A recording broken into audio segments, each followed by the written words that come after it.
दंडक वन में निवास 42वां पर्व कथा। अथानंतर पात्रदान के प्रभाव से सीता सहित रामलक्ष्मण इसी पर्याय में रत्न तथा सुवर्णादि संपत्ति से युक्त हो गए। तदनंतर जो स्वर्ण में अनेक बेलबूटों के विन्यास से सुंदर था, जो उत्तमोत्तम खंभों, वेदिका तथा गर्भगृह से सहित था, ऊंचा था, जिसके झरोखे बड़े बड़े मोतियों की माला से सुशोभित थे, जो छोटे छोटे गोले, दर्पण, फन्नूस तथा खंडचंद्र आदि सजावट की सामग्री से अलंकृत था, शयन, आसन, वादित्र, वस्त्र तथा गंध आदि से भरा था, जिसमें 4 हाथी जुते थे और जो विमान के समान था। ऐसे रथ पर सवार होकर ये सब बिना किसी बाधा के जटायु पक्षी के साथ साथ धैर्यशाली मनुष्यों के मन को हरण करने वाले वन में विचरण करते थे। वे उस मनोहर वन में इच्छानुसार क्रीड़ा करते हुए कहीं एक दिन, कहीं एक पक्ष और कहीं एक माह ठहरते थे।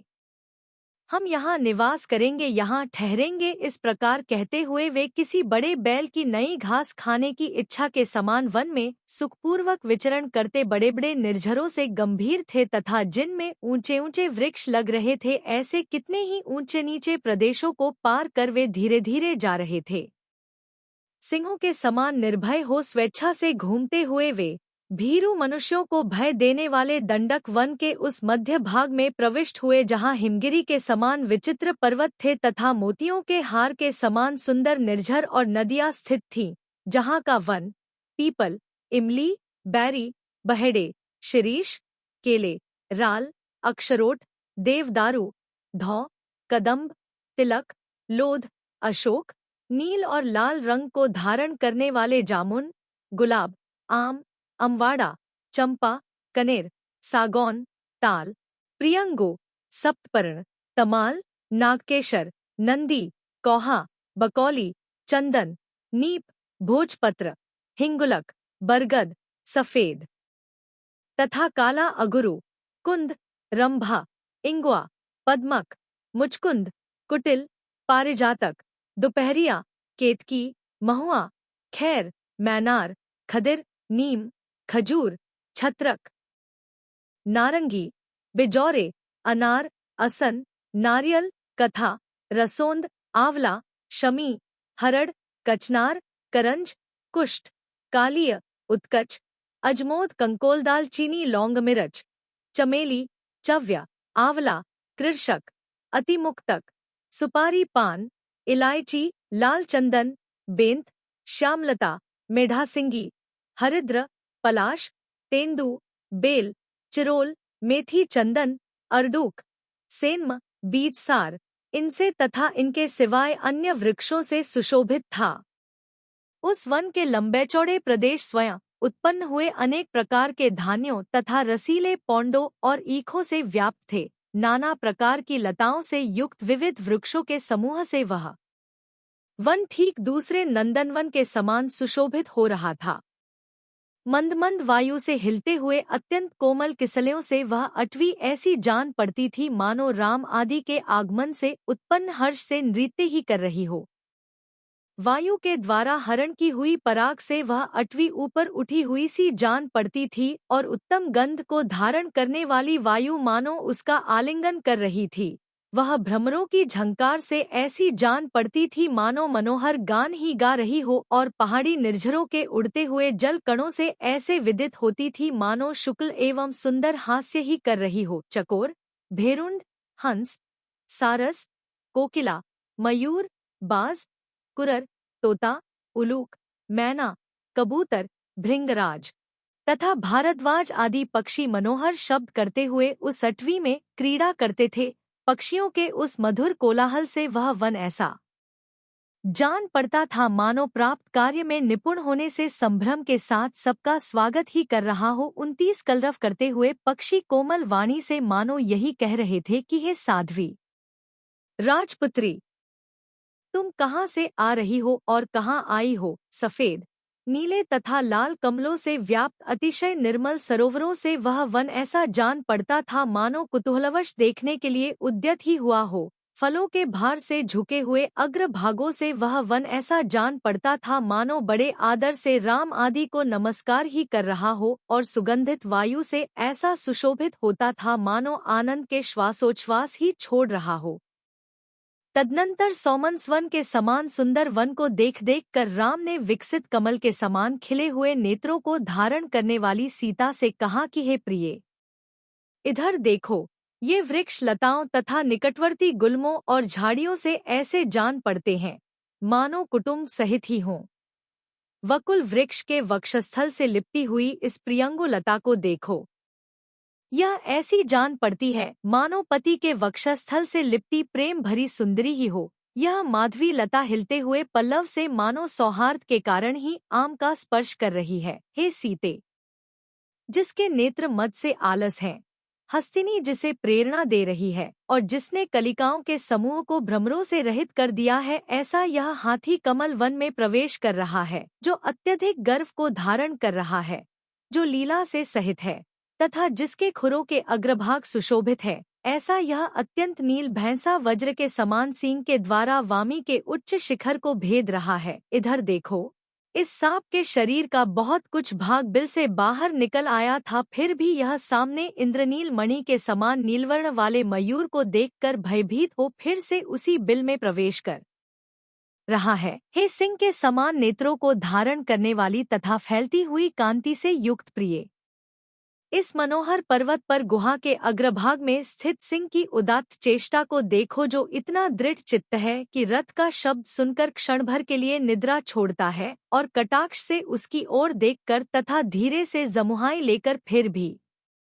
उसी तरह निर्भय बैठा है। इधर नाना मृगों का रुधिर पान करने से जिसका मुख अत्यंत लाल हो रहा है, जो अहंकार से फूल रहा है, जिसका मुख नेत्रों की पीली पीली कांति से युक्त है तथा चमकीले बालों से युक्त, जिसकी पूंछ पीछे से घूमकर मस्तक के समीपा पहुंची है, ऐसा यह व्याघ्र नाखूनों के द्वारा वृक्ष के मूल भाग को खोद रहा है, जिन्होंने स्त्रियों के साथ साथ अपने बच्चों के समूह को बीच में कर रखा है, जिनके चंचल नेत्र बहुत दूर तक पड़ रहे हैं, जो अत्यधिक सावधान हैं, जो कुछ कुछ दूरवा के ग्रहण करने में चतुर हैं और कौतुकवश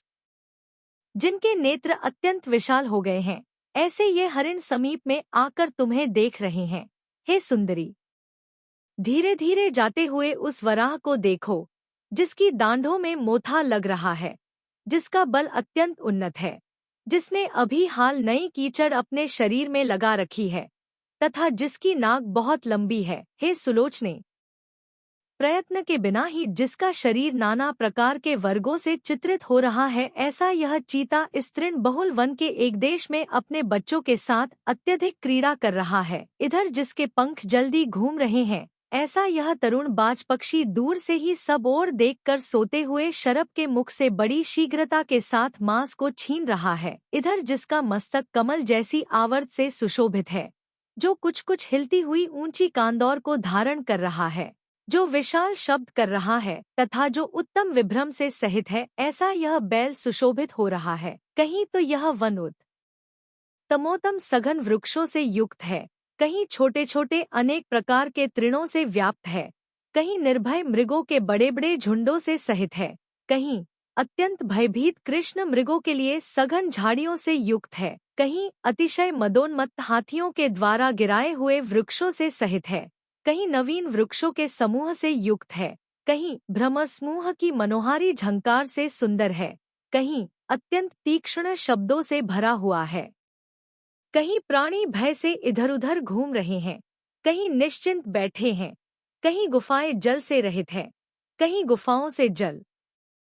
बह रहा है, कहीं यह वन लाल है, कहीं सफेद है, कहीं पीला है, कहीं हरा है, कहीं मोड़ लिए हुए है, कहीं निश्चल है, कहीं शब्दस्थित है, कहीं शब्दरहित है, कहीं विरल है, कहीं सघन है, कहीं नीरस शुष्क है, कहीं तरुण हराभरा है, कहीं विशाल है, कहीं विषम है और कहीं अत्यंत सम है। हे प्रिय जानकी, देखो यह प्रसिद्ध दंडकवन कर्मों के प्रपंच के समान अनेक प्रकार का हो रहा है। हे सुमुखी, शिखरों के समूह से आकाशरूपी आंगन को व्याप्त करने वाला यह दंडक नाम का पर्वत है, जिसके नाम से ही यह वन दंडक वन कहलाता है। इस पर्वत के शिखर पर गेरू आदि धातुओं से उत्पन्न हो ऊंची उठने वाली लाल लाल कांति से आच्छादित हुआ आकाश ऐसा जान पड़ता है मानो लाल फूलों के समूह से ही व्याप्त हो रहा हो। इधर इस पर्वत की गुफाओं में दूर से ही अंधकार के समूह को नष्ट करने वाली देदीप्यमान औषधियों की बड़ी बड़ी शिखाएं वायुरहित स्थान में स्थित दीपकों के समान जान पड़ती हैं। इधर पाषाण खंडों के बीच अत्यधिक शब्द के साथ बहुत ऊंचे से पड़ने वाले ये झरने मोतियों के समान जलकणों को छोड़ते हुए सूर्य को किरणों के साथ मिलकर सुशोभित हो रहे हैं। हे कांते, इस पर्वत के कितने ही प्रदेश सफेद हैं, कितने ही नील हैं, कितने ही लाल हैं और कितने ही वृक्षावली से व्याप्त होकर अत्यंत सुंदर दिखाई देने हैं। हे वरोष्ठी, सघन वन में वायु से हिलते हुए वृक्षों के अग्रभाग पर कहीं कहीं सूर्य को किरणें ऐसी सुशोभित होती हैं मानो उसके खंड ही हों। हे सुमुखी, जो कहीं तो फलों के भार से झुके हुए वृक्षों के समूह से युक्त है, कहीं पड़े हुए पुष्परूपी वस्त्रों से सुशोभित है और कहीं कलरव करने वाले पक्षियों से व्याप्त है, ऐसा यह दंडकवन अत्यधिक सुशोभित हो रहा है। इधर जिसे अपनी पूंछ अधिक प्यारी है,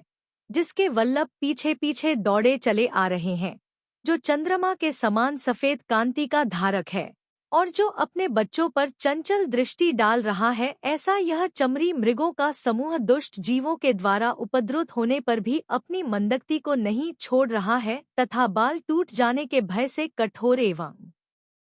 सघन झाड़ी में प्रवेश नहीं कर रहा है। हे कांते, इधर इस पर्वत की गुफाओं के आगे यह क्या नील शिला रखी है अथवा अंधकार का समूह व्याप्त है।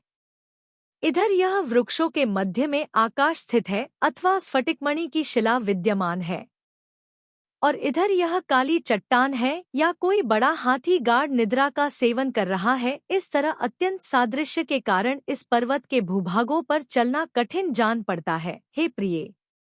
यह वह क्रौंचरवा नाम की जगत प्रसिद्ध नदी है कि जिसका जल तुम्हारी चेष्टा के समान अत्यंत उज्ज्वल है। हे सुकेशी, जो मंद मंद वायु से प्रेरित होकर लहरा रहा है, जो तट पर स्थित वृक्षों के पुष्प समूह को धारण कर रहा है और जो कैलाश के समान शुक्ल रूप से सुंदर है, ऐसा इस नदी का जल अत्यंत सुशोभित हो रहा है। यह जल कहीं तो हंस समूह के समान उज्ज्वल फेन समूह से युक्त है, कहीं टूट टूट कर गिरे हुए फूलों के समूह से सहित है, कहीं भ्रमरों के समूह से इसका कमलवन पूरित है और कहीं यह बड़े बड़े सघन पाषाणों के समूह से उपलक्षित है। यह नदी कहीं तो हजारों मगरमच्छों के संचार से विषम है, कहीं इसका जल अत्यंत वेग से सहित है और कहीं यह घोर तपस्वी साधुओं की चेष्टा के समान अत्यंत प्रशांत भाव से बहती है। हे शुक्ल दांतों को धारण करने वाली सीते, इस नदी का जल एक और तो अत्यंत नील शिला समूह की किरणों से मिश्रित होकर नीला हो रहा है, तो दूसरी ओर समीप में स्थित सफेद पाषाण खंडों की किरणों से मिलकर सफेद हो रहा है। इस तरह यह परस्पर मिले हुए हरिहर नारायण और महादेव के शरीर के समान अत्यंत सुशोभित हो रहा है। लाल लाल शिलाखंडों की किरणों से व्याप्त यह निर्मल नदी कहीं तो सूर्योदय कालीन पूर्व दिशा के समान सुशोभित हो रही है और कहीं हरे रंग के पाषाण खंड की किरणों के समूह से जल के मिश्रित होने से शेवाल की शंका से आने वाले पक्षियों को विरस कर रही है। हे कांते, इधर निरंतर चलने वाली वायु के संग से हिलते हुए कमल समूह पर जो इच्छानुसार अत्यंत मधुर शब्द कर रहा है, निरंतर भ्रमण कर रहा है और उसकी पराग से जो लाल वर्ण हो रहा है, ऐसा भ्रमरों का समूह तुम्हारे मुख से निकली सुगंधि के समान उत्कृष्ट सुगंधि से उन्मत्त हुआ अत्यधिक सुशोभित हो रहा है। हे दैत्य,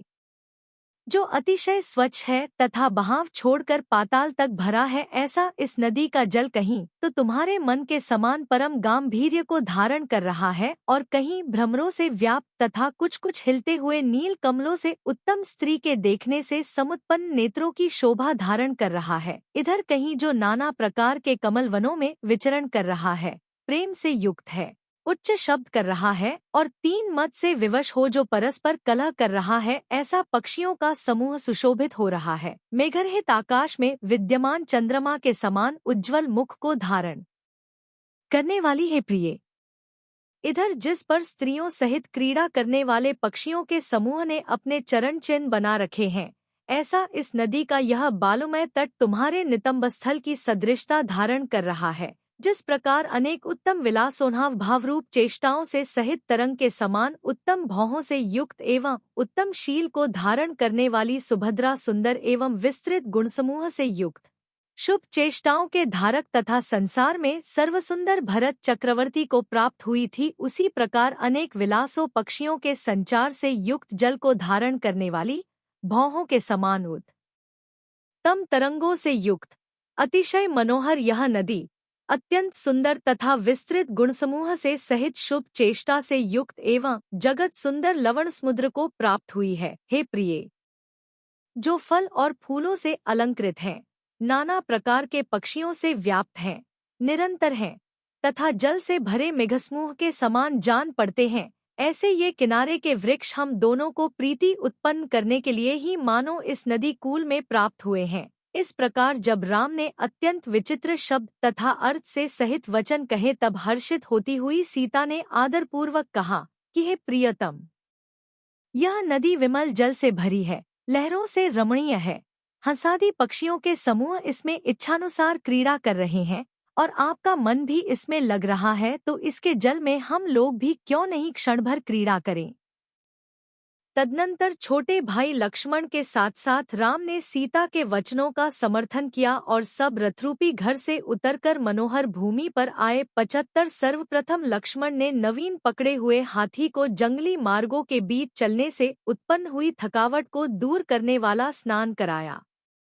उसके बाद उसे नाना प्रकार के स्वादिष्ट उत्तमोत्तम कोमल पत्ते और फूलों का समूह इकट्ठा किया तथा उसकी योग्य परिचर्या की। तदनंतर जिनका मन नाना प्रकार के गुणों की खान था, ऐसे लक्ष्मण ने राम के साथ साथ नदी में स्नान करना प्रारंभ किया। वे कभी जल के प्रवाह में आगे बने हुए वृक्षों के समूह पर चढ़कर जल में कूदते थे, कभी अनुपम चेष्टाएं करते थे और कभी नाना प्रकार की जलक्रीड़ा संबंधी उत्तमोत्तम विधियों का प्रयोग करते थे, जो फेन के वलय अर्थात समूह अथवा फेनरूपी चूड़ियों से सहित थी, जो प्रकट उठती हुई तरंगरूपी मालाओं से युक्त थी, जो मसले हुए सफेद नीले और लाल कमल पत्रों से व्याप्त थी,